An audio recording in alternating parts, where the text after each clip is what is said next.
Bonjour tout le monde, j'espère que vous allez bien. On se retrouve enfin pour faire notre petite aglaé, la petite méduse en porte-clés.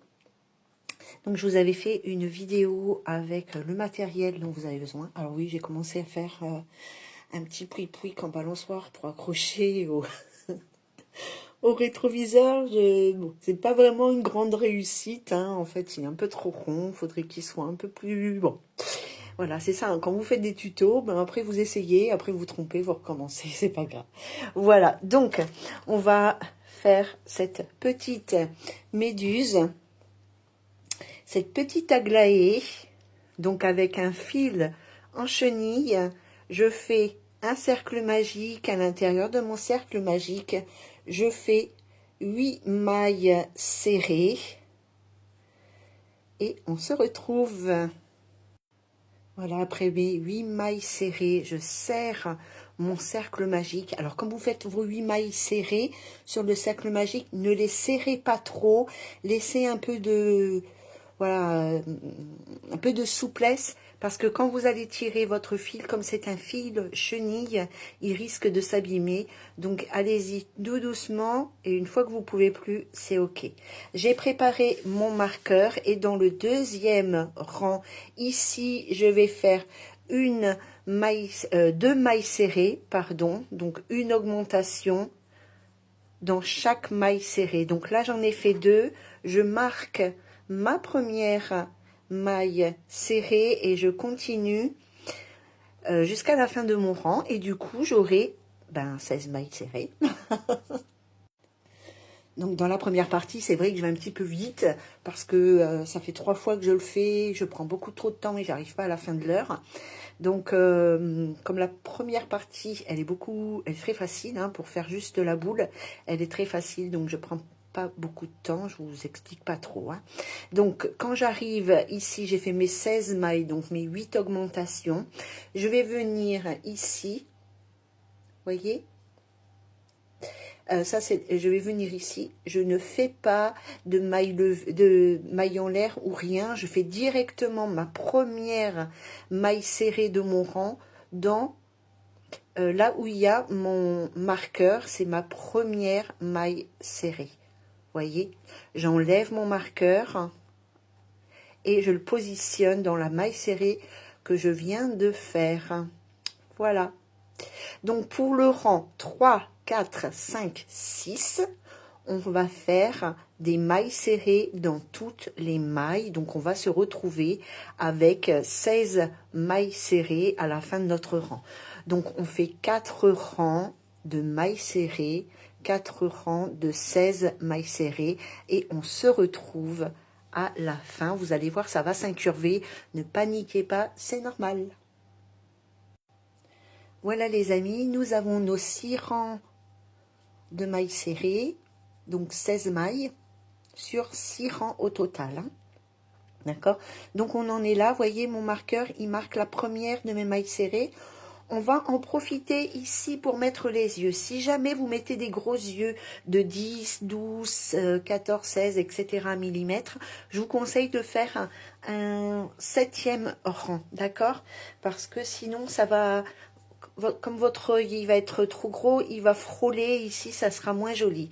Donc, on met des yeux. 1, 2, 3, 4. Entre le 4e et le 5e rang. Donc, je rentre mon œil ici. Je cherche s'il veut venir la petite sécurité. Je mets le côté bombé vers l'extérieur et hop, j'appuie. J'appuie bien. Je vous rappelle que les yeux sécurisés ne sont quand même pas pour les petits enfants de moins de 3 ans. Je mets mon deuxième, donc je laisse 1, 2, 3, hop là. Et je sécurise mon œil. Hop. Voilà. Je vais venir mettre mes 8 marqueurs en fil de laine. Donc j'ai pris 2 couleurs différentes. Un orange pour la première, ensuite 6 rouges et un orange pour la dernière. Ça, c'est un choix personnel. Mais je vous conseille de prendre des marqueurs en fil de laine à ce moment-là. Hein. Alors, on en est ici. Donc, je vais mettre mon marqueur ici. Donc, j'ai un marqueur en plastique là. Dans la maille suivante, je vais mettre un marqueur en laine dans le brin qui est le plus vers vous. D'accord? Donc, je vais mettre mon marqueur orange. Comme ça. Je saute une maille. Dans la maille d'après, je fais la même chose. Dans le brin qui est le plus près de vous, je mets un marqueur de nouveau. Donc, moi, j'ai choisi d'alterner les couleurs. Hein. J'aime bien, un peu de couleur dans la vie. Je saute une maille, je fais la même chose, etc. Jusqu'à ce que j'ai fini mes 8 marqueurs. Alors, voilà, ça va vous donner ça.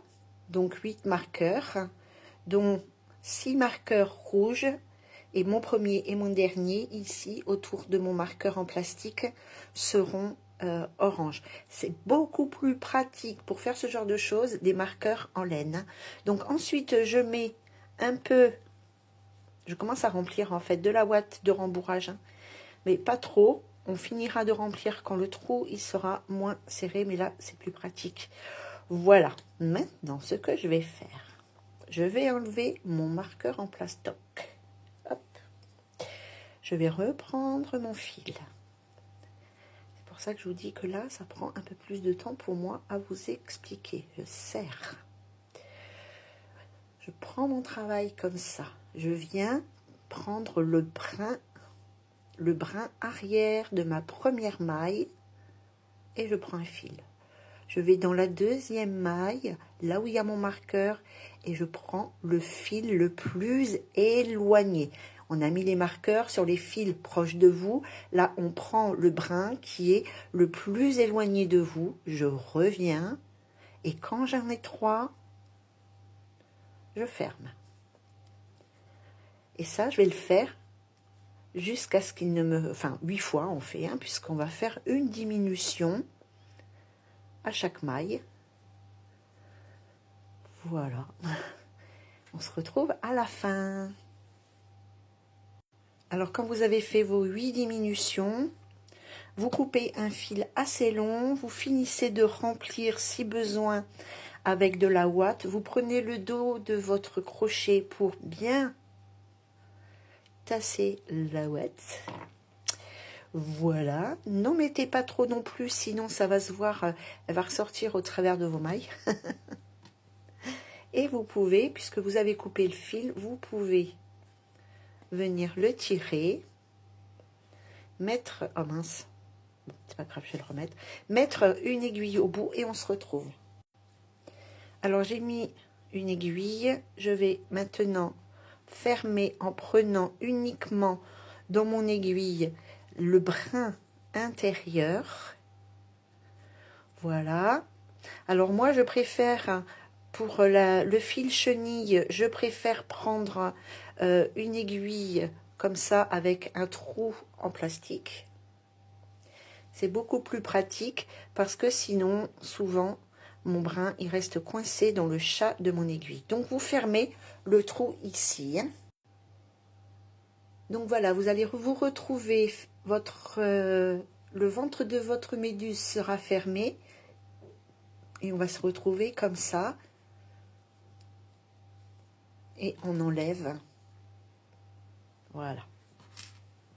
On reprend. Alors, je ne sais pas si je vais faire sur cette vidéo. Je pense que je vais vous faire une deuxième vidéo pour faire les petites tentacules ici. Pardon, j'ai le hoquet. Les petites tentacules de notre méduse. Je vais le faire sur une autre vidéo parce que j'ai vraiment envie de vous expliquer correctement. À tout de suite.